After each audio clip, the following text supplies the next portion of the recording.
அனைவருக்கும் வணக்கம் தோழர்களே. இன்னைக்கு நம்ம யூஜிசி நெட்ல இருக்கக்கூடிய இலக்கண பகுதியை தான் நம்ம பார்க்க போறோம். இதுக்கு முன்னாடி நம்ம இலக்கண பகுதியிலேயே தொல்காப்பியத்தோட எழுத்ததிகாரத்துல நூன் மரபு வரைக்கும் நம்ம சொல்லி முடிச்சோம். இன்னைக்கு மொழி மரபு தான் இன்னைக்கு தொடங்குறோம். அதாவது மொழி மரபு குறிப்பா பார்த்தோம் அப்படின்னு சொன்னா முன்னாடி இருக்கக்கூடிய அந்த நூன் மரபை பார்த்தாதான் இந்த மொழி மரபும் உங்களுக்கு புரிய வரும். ஏன்னா இலக்கணம் அப்படிங்கிறதே ரொம்ப தொடர்ச்சியா பார்க்கக்கூடிய ஒரு விஷயம். அதனால பார்க்காம இருந்தீங்கன்னா அதை முதல்ல பார்த்துட்டு அதுக்கப்புறம் இது தொடர்ச்சியா பாருங்க. உங்களோட புரிதல் இன்னும் கொஞ்சம் சிறப்பா இருக்கும். அதாவது நம்ம மொழி மரபு அப்படின்னு சொல்லும்போது முதல்ல ஏன் இது மொழி மரபு அப்படின்னு பேர் வச்சிருக்கிறாங்க அப்படின்னா, மரபுனா ஒரு தொடர்ச்சி, நீண்ட கால பயணம் என்றுதான் ஒரு பொருள் வரும். அப்ப மொழி அப்படின்னு சொல்லப்படுது என்னன்னா, ஒரு எழுத்துக்கள் மட்டும் குறிக்கிறது எழுத்துன்னு சொல்லுவோம். ஆனா ஒன்றுக்கும் மேற்பட்ட எழுத்துக்கள் தொடர்ந்து ஒரு சொல்லாகிறது தான் மொழின்னு சொல்லுவாங்க. அப்போ ஒரு சொல் அப்படின்னு சொன்னா நமக்கு தெரியும். கல், மண், ஆகாயம், இந்த மாதிரி நம்ம சொல்லக்கூடியது சொல்லுன்னு சொல்றோம். இந்த சொல்ல குறிக்கிறதுக்கு பல பொருள் இருக்கு. அதாவது இந்த ஒரே சொல்ல குறிக்கிறதுக்கு நிறைய மீனிங்ல நமக்கு இலக்கணத்துல தொல்காப்பியர் சொல்லியிருக்கிறாரு. என்ன அப்படின்னா, முதல்ல நமக்கு தெரிஞ்சது மொழி அப்படிங்கிறது சில பேருக்கு தெரியும், சில பேருக்கு தெரியாமலும் இருக்கலாம். அதுக்கடுத்து சொல் அப்படிங்கிறது காமனா பொதுவா அது பேச்சு வழக்குல காமனா இருக்கிறது. அதுக்கடுத்து கிளவி அப்படின்னு சொல்லப்படுது. நம்ம இரட்டை கிளவின்லாம் நம்ம சின்ன வயசுல ஸ்கூல்ல படிச்சிருப்போம். அந்த கிளவிங்கிறது ஒரு சொல்லை குறிக்கக்கூடிய ஒன்றுதான். அதுக்கடுத்து வார்த்தை, அதுக்கடுத்து பதம். இது எல்லாமே ஒரே பொருளை தான் குறிக்குது. பதம் நம்ம பார்த்தோம்னா பகு பதம், பகாபதம் அப்படின்னு சொல்லி பிரிச்சு நம்ம அதுக்கான பொருள் நம்ம கண்டிருப்போம்.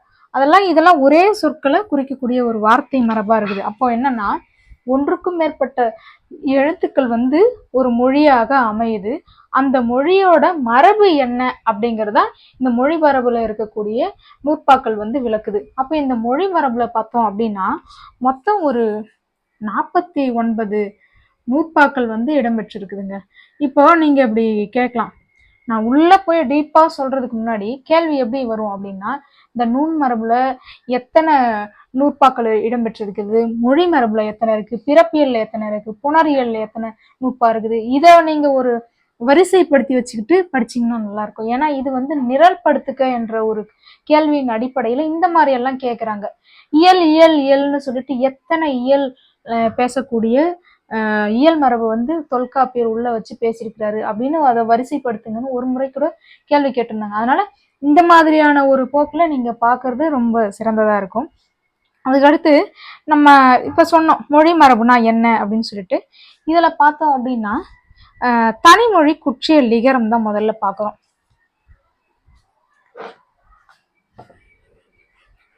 முதல்ல தனிமொழி புணர்மொழி அப்படின்னா என்னன்னு பார்த்தலாம். தனிமொழி புணர்மொழி,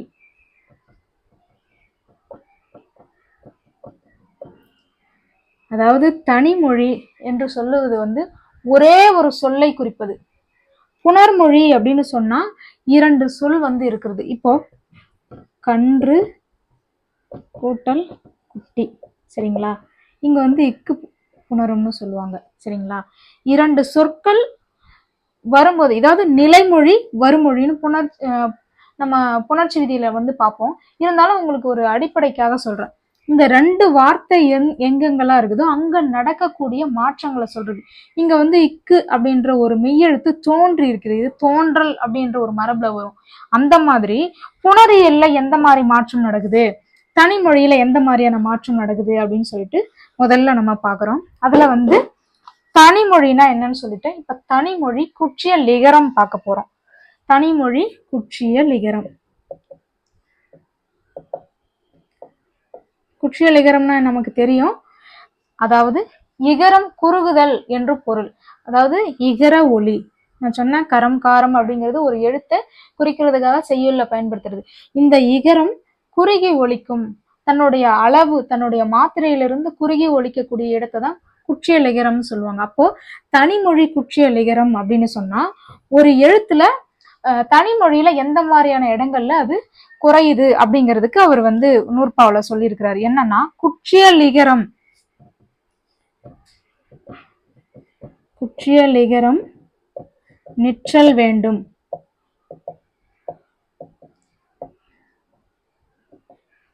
குற்றிய லிகரம் நிற்றல் வேண்டும். யாயன் சினைமிசை உரையசை கிளவிக்கு. சினைமிசை உரையசை கிளவிக்கு. ஆவையின் வருவும் மகரம் ஊர்ந்தே. ஆவையின் வருவும் மகரம் ஊர்ந்தே. என்ன விஷயம் அப்படின்னா, இங்க பாருங்க, குற்றிய லிகரம் நிற்றல் வேண்டும். இந்த குற்றிய லிகரம் ஒரு இடத்துல குறுகும் அப்படிங்கறத தான் இந்த முதல் வரியில சொல்றாரு. அப்ப எந்த இடம் அப்படின்னு சொல்றாருன்னா, யா என் சினை மிசை உரையசை கிளவிக்கு. யா என்று சொல்லக்கூடிய ஒரு உறுப்பு, சரிங்களா, சினையாகிய உறுப்பு, இந்த எழுத்து வரக்கூடிய இடங்களுக்கு முன்னால் அததான் சொல்றாங்க உரையசை கிளவிக்கு. உரையசை கிளவி அப்படின்னு சொன்னா நம்ம சொல்லக்கூடிய வார்த்தை, அந்த வார்த்தையோட சொல்லதான் வந்து சொல்றாங்க. இப்போ கிளவி அப்படின்னு சொன்னா நான் முன்னாடியே சொன்ன ஒரு சொல்லை குறிப்பதற்கு தான் கிளவின்னு. உரையசைன்னா நம்ம உரையாடல்னு சொல்றோம் இல்லையா, அந்த உரையாடலோட சொல்.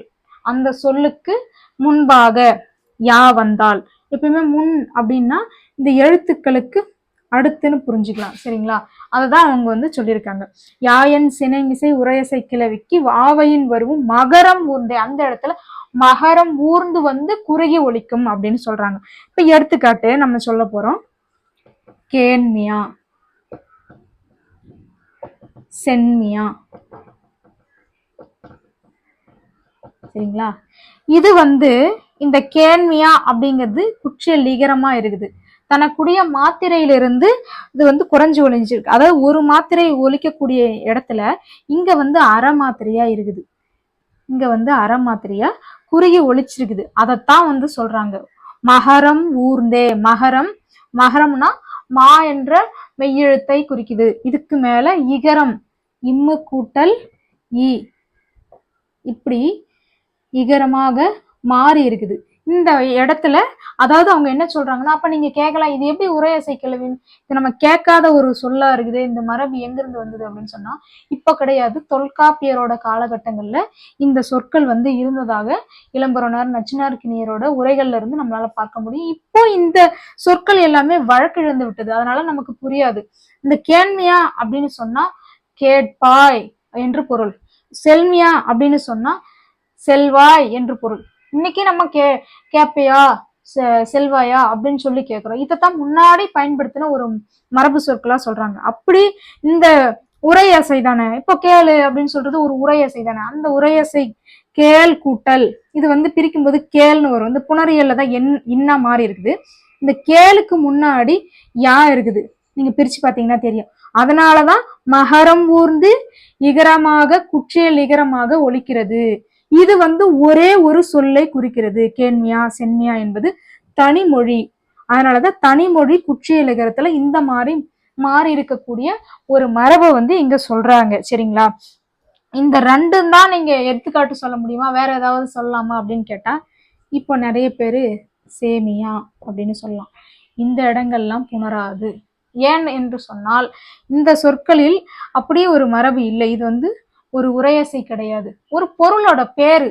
உரையசை அப்படின்னு சொல்லும் போது நம்ம இப்போ வினையோட சொல்றோம் இல்லையா, அந்த இடங்கள்ல தான் சொன்னாங்க. இந்த மாதிரியான ரெண்டு எடுத்துக்காட்டை தான் இன்னைக்கு நம்மளால சொல்ல முடியும். இது வழக்கு இழந்து விட்டது, அதனாலதான் இதை நம்ம வந்து சொல்றோம் அவர் சொல்லியிருக்கக்கூடிய நூற்பாவுக்கு, சரிங்களா. இப்போ இது வந்து புரிஞ்சிருக்கும் உங்களுக்கு. அதுக்கடுத்து புணரியல் குற்றிய லிகரம் பார்க்க போறோம். இது வந்து தனிமொழி குற்றிய லிகரம் அப்படின்னு சொன்னேன். புணர்மொழி, புணர்மொழி குற்றிய லிகரம். இது பாருங்க, புணரியல் நிலையிடை குறுகலும் உரித்த உணரக்கூறின் முன்னர் தோன்றும். புணரியல் நிலையிடை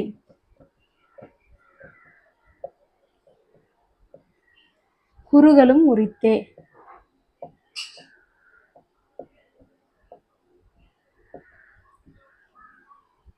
உணரக்கூறின். நிறைய பேர் வந்து சொல்லியிருந்தீங்க இந்த போர்டு வந்து தெளிவா தெரியல அப்படின்னு சொல்லிட்டு. நீங்க செட்டிங்ஸ்ல போயிட்டு ஃபுல் இதோட செட்டிங்ஸ் வச்சிங்க அப்படின்னா இது இன்னும் கொஞ்சம் விரிவா உங்களுக்கு தெரியும். குவாலிட்டி அதிகப்படுத்தினீங்க அப்படின்னா இந்த எழுத்து இன்னும் கொஞ்சம் தெளிவா தெரியும்.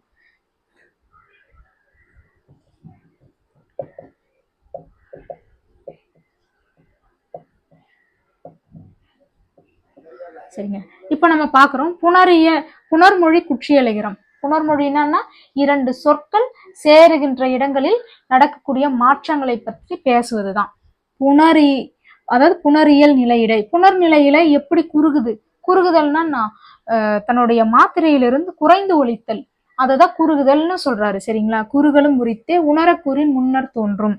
எந்த இடத்துல அது முன்னர் தோன்றும்னா, நம்ம முன்னாடி ஒரு நூற்பா பார்த்தோம் இல்லையா, தனிமொழி குற்றியலிகரம், அதுல யான்னு சொன்ன இல்லையா, அந்த யாவத்தான் அவரு முன்னர் தோன்றும். அதே சொன்ன விஷயங்களை அவர் எடுத்துக்கிறாரு. அந்த யாக்கு முன்னாடிதான் இங்கேயும் நகரும் அப்படின்னு மாற்றம் நிகரம்னு சொல்றாங்க. என்னன்னா குற்றியலுகரம். அந்த குற்றியலுகரமே சில இடங்கள்ல குற்றியல் லிகரமா மாறுது. என்ன அப்படின்னு சொல்லி நம்ம பார்த்தோம்னா, இப்போ ஒரு எடுத்துக்காட்டு சொல்றேன். நாகு கூட்டல் யாது. சரிங்களா? இது எப்படி நாகியாதுன்னு சொல்லுவாங்க. இந்த இடத்துல பாத்தீங்கன்னா இந்த கீ இருக்கு இல்லையா, இங்கதான் வந்து புணர்ந்துருக்குது.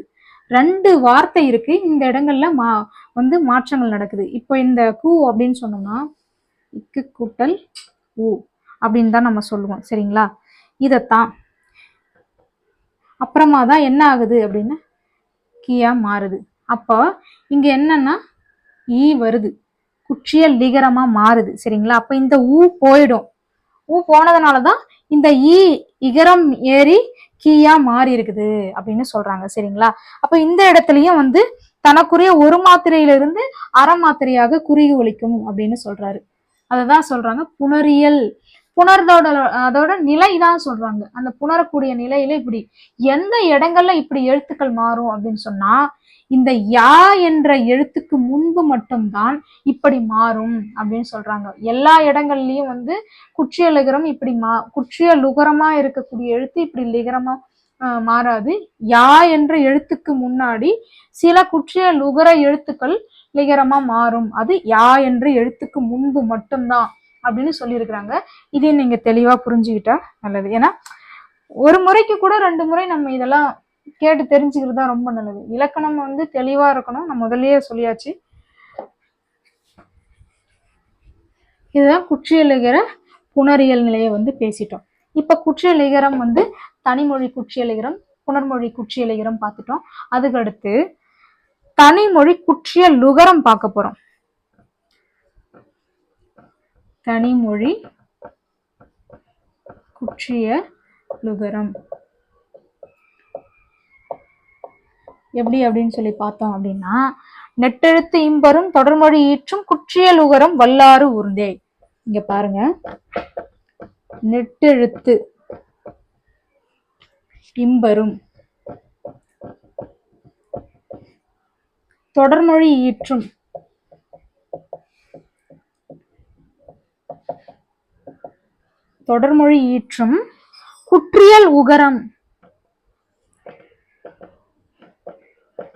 குற்றியல் உகரம் வல் ஆறு ஊர்ந்தே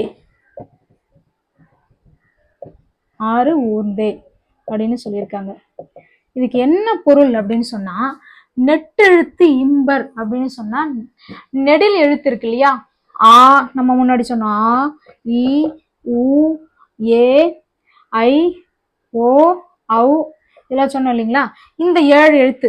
சரிங்களா? இந்த எழுத்து தான் இதோட வரிசையில் வரக்கூடிய உயிர்மெய்யா இருந்தாலும் உயிரெழுத்துக்களா இருந்தாலும் நெடில் எழுத்துக்களா நம்மளால சொல்ல முடியும். இதுக்கு 2 மாத்திரை ஒழிப்பு முறைக்கு நான் முன்னாடியே சொன்னேன். இந்த நெட்டெழுத்துக்கு பின்னால், அதுதான் நெட்டெழுத்து இம்பரும், இது இந்த நெட்டெழுத்துக்கு பின்னாடியும் தொடர்மொழிக்கு இறுதியிலும். தொடர்மொழி அப்படின்னு சொன்னா இப்போ 2 எழுத்து, இப்போ 2க்கு மேற்பட்ட எழுத்தை தான் வந்து தொடர்ன்னு சொல்லுவோம். சரிங்களா? ஒரே ஒரு புள்ளி வச்சுட்டு ஒரு கோடு போடுன்னு சொன்னா கூட நமக்கு புரியுது இல்லைங்களா? இப்ப கடல், இது பாத்தீங்கன்னா 1 2 3 ஒரு 2 எழுத்துக்கு மேற்பட்ட இருக்கக்கூடிய வார்த்தைகள் இல்லைன்னா சொற்களை தான் வந்து தொடர்மொழி அப்படின்னு சொல்லுவாங்க. இந்த தொடர்மொழியோட இறுதி, சரிங்களா, அந்த இறுதியில கடைசி எழுத்தும் குற்றியல் உகரம் வல்லாறு ஊர்ந்தே, அந்த அந்த எழுத்துக்கு மேல வல்லெழுத்து அப்படின்னு சொன்னா கசட தபர, சரிங்களா, இந்த எழுத்துக்கள் மேல் உகரம் ஊறும் அப்படின்னா உகரம் ஏறும் அப்படின்னு சொன்னா இது கூவா மாறும், இது சுவா மாறும், இது டூவா மாறும், இது தூ இப்படி மாறும். இது நீங்க பாருங்க, எக்கு கூட்டல் உ கு, கூட்டல் உ சு, இப்படி உகரம் ஏறி வரும் அப்படின்னு சொல்றாங்க. இப்ப இதுக்கு எடுத்துக்காட்டு நம்ம பாக்குறோம் அப்படின்னா இப்படித்தான் வரும்ன்றதுக்கு நான் சொல்றேன் பாருங்க. எங்கெங்கெல்லாம் குற்றியல் உகரம் கண்டுபிடிக்கணுங்கிறது அடிப்படையான ஒரு இலக்கணம். நாடு, காடு, வீடு, வேற என்ன சொல்லலாம், பாடு, நெடிலா இருக்கா, இங்க என்ன சொன்ன, நெட்டெழுத்து இம்பரும். அதாவது குற்றியல் உகரம் எங்கெங்கெல்லாம் வரும்ன்றதுக்கு அவர் விதிய வச்சிருக்கிறாரு.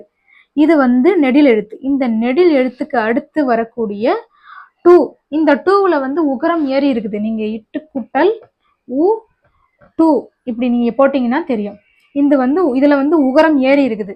அப்போ நெடிலெழுத்தை அடுத்து இருக்கக்கூடியது அதுதான் நெடிலெழுத்துக்கு பின்னாலும் அப்படின்னு சொல்லியிருக்கிறாங்க. அப்ப நீங்க கேட்கலாம், தொடர்மொழி இறுதியில எங்க வருது மேம் அப்படின்னு. அதுக்கு நம்ம எடுத்துக்காட்ட சொல்லலாம். இப்ப பாருங்க, தேக்கு, இந்த இங்க பாருங்க தொடர்மொழி தான் இது. இன்னும் வேற எதனா சொல்லலாம் அப்படின்னா சால்பு, சரிங்களா. இந்த குற்றியல் உகரம் வந்து நம்ம பாக்குறோம் அப்படின்னு சொன்னா ஒரு 6 வகையா இதை வந்து பிரிச்சிருக்கிறாங்க. குற்றியல் உகரம் அப்படின்னு சொல்றது ஒண்ணு இல்லைங்க. குற்றியல் உகரம்னா என்ன அப்படிங்கறத நம்ம ஒண்ணு கூட பார்த்துடலாம். இப்ப நம்ம நெட்டெழுத்து இம்பரும் தொடர்மொழி ஈற்றும் குற்றியல் உகரம் வல்லாரும் ஊர்ந்து வரும். அதான் வல்லெழுத்துக்கள் காசட தவிர இதுதான் குசுடு துப்புரம்னு மாறும். இந்த எழுத்துக்கள் ஊர்ந்து அந்த எழுத்துக்களா வரும்போது இதைதான் குற்றியல் உகரம்னு நம்ம வந்து எடுத்துக்கணும் அப்படின்றது தனிமொழியில ஒரு சொல்லோட கடைசியில இப்படியெல்லாம் தான் குற்றியல் உகரம் ஊர்ந்து வரும் அப்படின்னு ஒரு விதியை வைக்கிறாரு. இதை நம்ம கரெக்டா புரிஞ்சுக்கணும். இப்ப நம்ம குற்றியல் உகரம்னா எத்தனை வகை, அது எப்படி எல்லாம் பேசுறாங்க அப்படிங்கறத வந்து பார்த்தலாம். நெடில் தொடர் குற்றியல் உகரம் நம்ம இப்ப பார்த்தோம் இல்லைங்களா, அது ஒண்ணு கணக்குல வச்சுக்கலாம். அதாவது நெடில் தொடர் குற்றியல் உகரம், சரிங்களா. ரெண்டாவது வன்தொடர் குற்றியல் உகரம். வன்னா, அதாவது வன்மையான எழுத்துக்கள், அதாவது வல்லின எழுத்துக்கள், வல்லெழுத்து வன்னெழுத்து அப்படின்னு சொல்றாங்கன்னா வல்லினம், இது எல்லாமே வல்லின எழுத்துக்களை தான் சொல்லுது. வன்தொடர் குற்றியல் உகரம்.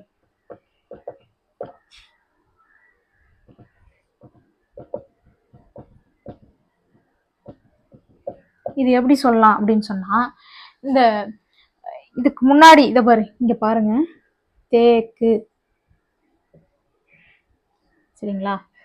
இதுல பாத்தீங்கன்னா இது வந்து குற்றியல் உகரம். நம்ம அங்க போட்டலாம்.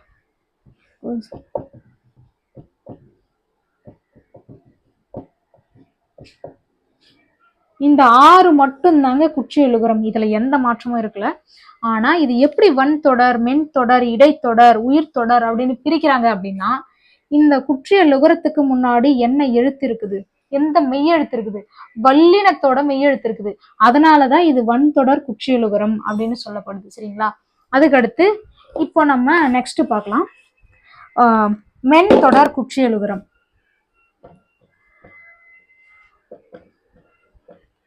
மென் தொடர் குற்றியல் உகரம் இதுக்கு நம்ம எடுத்துக்காட்டு சொல்லணும் அப்படின்னா பஞ்சு.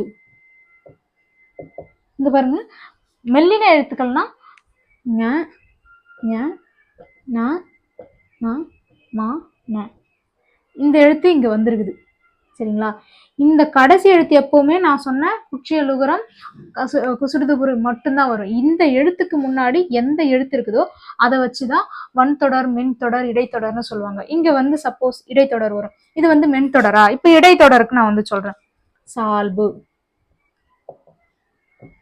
ஏரல, வழல சொல்லுவோம். இந்த லா வந்திருக்குதா, இல்ல இந்த எழுத்து வரலாம், இந்த எழுத்து வரலாம், எது வேணாலும் வரலாம், வந்திருக்குதா, இது குற்றியல் உகரம். இதுக்கு முன்னாடி இடை இடையின எழுத்துக்கள் வந்திருக்கு, அதனால இது இடைத்தொடர் குற்றியலுகரம்னு சொல்றோம். அதுக்கடுத்து உயிர் தொடர் குற்றியலுகரம். உயிர் தொடர் குற்றியலுகரத்துக்கு நம்ம இங்க ஒண்ணு பார்க்கலாம்.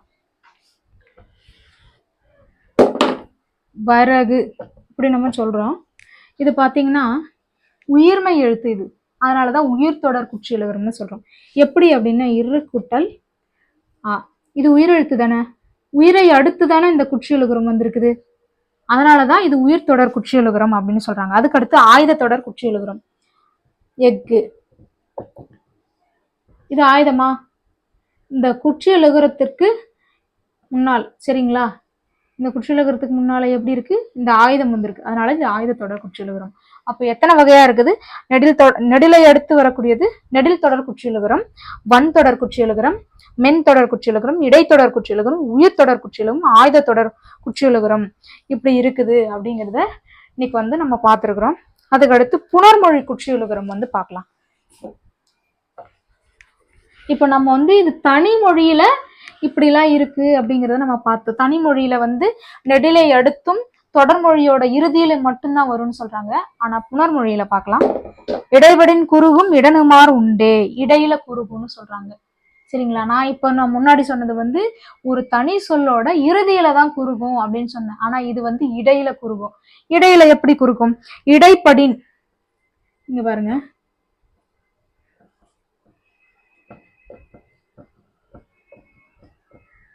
புணர்மொழி குற்றியலுகரம். இது எங்க அப்படின்னா இடைபடின் குறுகும் இடனுமார் உண்டே, சரிங்களா. கடப்பாடு அறிந்த புணரியலான, சரிங்களா. இடையில குறுகுன்னு சொல்றாரு, இடைபடின் குறுகும் இடனுமார் உண்டே கடப்பாடு அறிந்த புணரியலான அப்படின்னு. எங்க எப்படி அப்படின்னு சொன்னோம் அப்படின்னா முன்னாடி நம்ம சொல்லியிருக்கோம், தனிமொழிக்கு சொல்லிட்டோம். அதே மாதிரி இங்க வந்து செக்கு கனை இடையில குறுகி இருக்கா, அததான் அவர் வந்து சொல்றாரு. சுக்கு கோடு, இரண்டு சொற்களுக்கு இடையில புணரும், சரிங்களா, அதைத்தான் சொல்றாங்க. புணர்தல் அப்படின்னாலே இரண்டு சொற்கள்னு, அதாவது இரண்டு ஒன்று சேர்தல் அப்படின்னு பொருள். நம்ம சங்க இலக்கியத்திலேயே சொல்லியிருப்பாங்க புணர்தல் புணர்தல் நிமித்தமும் அப்படின்னு சொல்லிட்டு. இது கூட ஒன்று சேர்ந்ததுலதான் ஒரு பொருண்மையில வரும். அதனாலதான் இரண்டு சொற்கள் ஒன்று சேரக்கூடிய இடங்கள்ல இந்த எழுத்து வந்து புணருது அப்படின்னு சொல்றாங்க, சரிங்களா. இதுதாங்க இதுக்கான விளக்கம். இப்ப வந்து குற்றியலிகரம் தனிமொழி புணர்மொழியில பார்த்தோம், குற்றியலிகரம் தனிமொழி புணர்மொழியில பார்த்தோம். அதுக்கடுத்து ஆயுதத்துல தனிமொழி புணர்மொழி எப்படி குறுகுது அப்படிங்கிறத பாக்குறோம், சரிங்களா. இதெல்லாம் வந்து சார்பெழுத்துக்கான தனிப்பட்ட விதியா அவர் வந்து சொல்லிக்கிட்டு இருக்காரு. தனிமொழியில் வரும் ஆயுதம், தனிமொழியில் வரும் ஆயுதம், தனிமொழி ஆயுதம் போட்டுக்கலாம். பார்த்தோம் அப்படின்னா குறுகியதன் முன்னர் ஆயுத புள்ளி உயிரோடு புணர்ந்தவள் ஆரன் இசைத்தே. இங்க பாருங்க, குறியதன் முன்னர் ஆயுத புள்ளி, குறியதன் முன்னர் ஆயுத புள்ளி உயிரோடு புணர்ந்தவள்,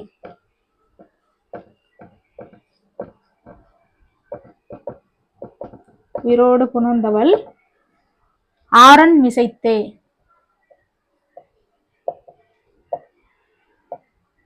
என்ன சொல்றாங்க அப்படின்னா இங்க பாருங்க, குறுகியதன் முன்னர், குறுகி இங்க என்ன சொல்றாங்கன்னா எழுத்துக்கள் குறுகிறது சொல்ல குற்றெழுத்த சொல்றாங்க.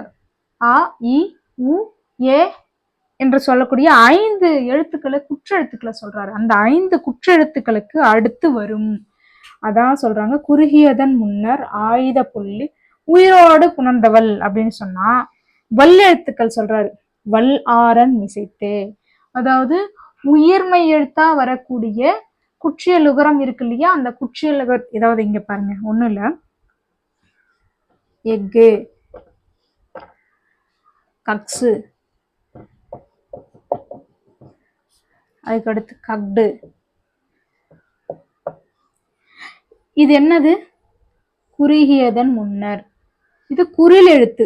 ஏ அப்படிங்கிறது வந்து குறில் எழுத்து. குறில் எழுத்துக்கு அடுத்து ஆயுதம் வரும் அப்படின்னு சொல்லிட்டார். உயிரோடு புணர்ந்தவள் வல்லன் வல்லாரன் மிசைத்தே. அதாவது வல்லின எழுத்துல வரக்கூடிய குற்றிய லுகரம் இருக்கு இல்லையா, இதுதான் அது. இந்த குற்றிய லுகரம் இருக்கு இல்லையா, இதற்கு முன்னால் வரும். சரிங்களா? இந்த குற்றிய அதாவது குற்றெழுத்து குறில் எழுத்துக்கு அடுத்தும் குற்றிய லுகரத்தோட வல்லாறு மூந்தியன்னா அந்த 6 எழுத்துக்கள் இருக்கு இல்லையா, அதுக்கு முன்பும் இந்த ஆயுதமானது தனி மொழியில் ஒரே ஒரு சொல் தான் தனி மொழியில் வரும் என்று குறிப்பிடுகிறார். அதான் எஃகு. எஃகு அப்படின்னு சொன்னா கூர்மைன்னு அர்த்தம். கக்ஸு அப்படின்னு சொன்னா கால் பலம் அப்படின்னு பொருள். கட்டு அப்படின்னு சொன்னா சுட்டு பெயர்னு அர்த்தம். இதற்கெல்லாம் வந்து என்ன சொல்றது, பொருள் இருக்கு. இதுல பொருள் இல்லாம இந்த மாதிரியான ஒரு வார்த்தையெல்லாம் வந்துட்டு வரல. நீங்க அதை புரிஞ்சுக்கணும். சரிங்களா? அப்படிதான் இங்க வந்து அவர் சொல்றாரு. அப்ப இப்படி நம்ம புரிஞ்சுக்கலாம். அதுக்கடுத்து புணர்மொழியில் வரும் ஆயுதம். சரிங்களா? இப்ப நான் தனிமொழிக்கு சொல்லிட்டேன். புணர்மொழி ஆயுதம் வந்து சொல்ல போறேன்.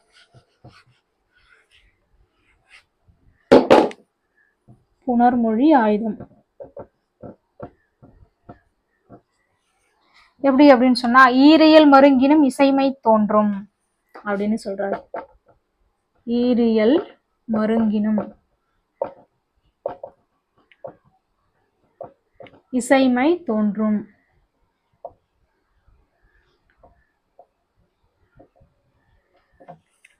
என்ன சொல்றாரு அப்படின்னா, நிலைமொழி வருமொழிகளாய் சொற்கள் புணர்கின்ற இடத்தும் ஆயுத ஒளி தோன்றும். அதாவது நிலைமொழி வருமொழி அப்படின்னா புணர்தல்ல பொறுத்த வரைக்கும் 2 எழுத்து நம்ம சொல்லலாம். கல் தொட்டல் தீது, இதுதாங்க நிலைமொழி. ஏன் நிலைமொழின்னு சொல்றாங்கன்னா, நிலையா அது மாத்த முடியாது, அதனால அது நிலைமொழி. வருமொழினா இதுக்கு அடுத்து வரக்கூடிய மொழி என்று பொருள். சரிங்களா? அதாவது வரக்கூடிய சொற்கள் என்று பொருள். அதான் இது வருமொழி அப்படின்னு சொல்றாங்க. சரியா? இந்த நிலைமொழியும் இந்த வருமொழியிலையும் வந்து சொற்கள் புணருகின்ற இடத்து. அப்ப பாருங்க, 2 சொற்கள் சேரும் போது கூட இந்த ஆயுத எழுத்து அப்படிங்கறது வந்து புணருது அப்படின்னு சொல்றாங்க. இது எப்படி இத புணருது அப்படின்னு சொன்னா, கக்ரீது அப்படின்னு புணரும். கக்ரீது என்று புணரும். லகரம் ஆயுதமாக மாறுகிறது. அதைத்தான் சொன்னாங்க. புணரியல்லையும் இந்த ஆயுதம் வந்துட்டு வரும். தனிமொழியிலேயே வரும், புணர்மொழியிலேயே வரும். அதே மாதிரி குற்றியலுகரம் தனிமொழி புணர்மொழி, குற்றியலுகரம் தனிமொழி புணர்மொழி, இந்த வகைப்பாடுகளை வந்துட்டு நான் உங்களுக்கு 6ஆ வந்து சொல்லியிருக்கேன். இன்னும் ஒரு எடுத்துக்காட்டு கூட சொல்லலாம். அக்கடிய, பக்ருளி, இதெல்லாம் பாருங்க புணர்மொழியில வந்தது. பற்றாழிசை, இது எல்லாமே புணர்மொழியில ஆயுதம் வந்ததுக்கான ஒரு நேரத்தை தான் வந்து சொல்றாங்க. இப்ப நம்ம இவ்வளவு விஷயம் வந்து பார்த்திருக்கோம். இதே மாதிரி தொடர்ச்சியா மொழி மரபியை நம்ம அடுத்தடுத்த வீடியோக்குள்ள பார்க்கலாம். நன்றி, வணக்கம் தோழர்களே.